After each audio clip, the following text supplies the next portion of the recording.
Masih ingat Yati Octavia? Pernah jadi lawan main Rhoma Irama, ini kabarnya sekarang. Sosok Yati Octavia pernah begitu tenar hingga dijuluki sebagai Ratu Film Indonesia. Beradu akting dengan Rhoma Irama sebagai tokoh Ani dalam film, Berkelana, membuat namanya bersinar. Kala itu Yati Octavia bahkan menjadi salah satu artis dengan bayaran termahal. Tapi kini nama Yati Octavia kian terlupakan. Lantas, bagaimana kabarnya sekarang? Menilik akun Instagramnya, Yati Octavia tampak aktif membagikan kegiatan sehari-harinya. Terbaru, ia tampak mengunggah momen kenangan saat ia dan sang suami tengah berlibur di luar negeri. Mereka tampak serasi sembari berpose mengabadikan momen tersebut. Walaupun telah menginjak usia kepala 6, hingga saat ini Yati masih aktif dalam dunia peran.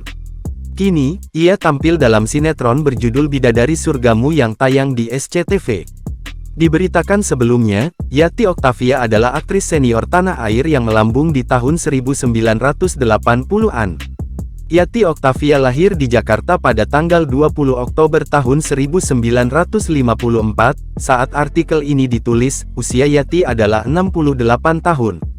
Yati Octavia mengawali kariernya di dunia akting lewat perannya membintangi film Dosa Siapa di tahun 1972, saat Yati berusia 18 tahun. Dalam film tersebut Yati Octavia bermain bersama artis Deddy Sutomo, Toti Nasution, Rima Melati, hingga Mieke Wijaya. Yati Octavia lalu membintangi film Cintaku di Kampus Biru yang membuat namanya semakin dikenal publik. Setelah itu, karir Yati Octavia makin melejit lewat film Gitar Tua dan Berkelana yang menyandingkannya bersama Rhoma Irama.